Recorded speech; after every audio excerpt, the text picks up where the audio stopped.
మనము మాట్లాడే మాటల్లో అపారమైన శక్తి ఉంది అంటే మీరు నమ్ముతారా? మనం మాట్లాడే మాట ఒక హృదయాన్ని గాయపరచగలదు. లేదా మనం మాట్లాడే మాట అదే హృదయాన్ని బాగుపరచగలదు. అలాంటి శక్తి మన మాటలకు ఉంది. బైబిల్‌లో సామెతల గ్రంథం 15వ అధ్యాయం 23వ వచనంలో ఇలా రాసి ఉంది. సముచిత సమయంలో పలికే మాట అది ఎంతో శ్రేష్టమైనది అని. మన రోజువారీ జీవితంలో మనము అనేక మందితో మాట్లాడుతూ ఉంటాం. వారి జీవితంలో మౌనంగా యుద్ధాలు చేస్తున్న వారుగా ఉంటున్నారు.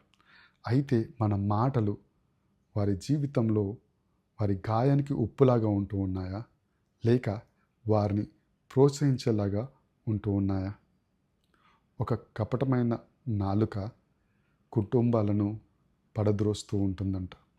ఒక తెలివైన నాలుక అదే కుటుంబాలను నిలబెట్టగలదు. అయితే ఈరోజు మీరు మాట్లాడుతున్నప్పుడు ఒక విషయాన్ని జ్ఞాపకం చేసుకునండి. మీ మాటలు నిర్మాత్మకంగా ఉన్నాయా? లేదా నాశనాన్ని కోరేగా ఉన్నాయా? దేవుడు మనకి నోరు ఇచ్చి ఉన్నారు అంటే దాన్ని వ్యర్థంగా ఉపయోగించమని కాదు.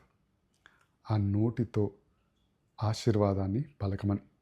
సరైన సమయంలో వచ్చే మాట వివాహాన్ని నిలబెట్టగలదు.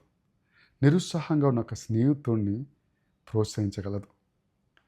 దేవుని వెడలి వెళ్ళిన వారిని తిరిగి దేవుడి సన్నిధిలోకి తీసుకొని రాగలదు.